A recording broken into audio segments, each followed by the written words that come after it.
al-balzakh. Al-balzakh en arabe, ça veut dire l'intermédiaire. C'est la vie qu'il y a entre ta mort et ta résurrection. Tu as une deuxième vie dans la tombe. Et après, tu as une troisième vie dans au-delà. C'est bon?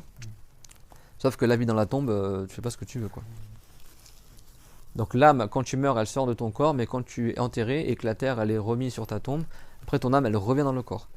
Et après, soit la personne, elle est châtiée par son âme et par son corps, ou soit elle a les délices de la tombe par son âme et par son corps. Et quand son corps est entièrement mangé par la terre, l'âme, elle va autre part.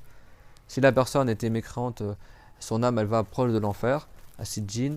Et s'il était pieux, son âme, elle monte, elle est au paradis jusqu'à la résurrection. Et s'il est grand pécheur, c'est possible que son âme, elle soit dans le premier ciel, ou elle flotte dans l'espace, ou comme ça, c'est bon. Mais l'âme, elle ne revient pas visiter les gens, c'est bon. Et quand quelqu'un est résulté, bah, chaque âme, elle retourne dans son corps, c'est bon.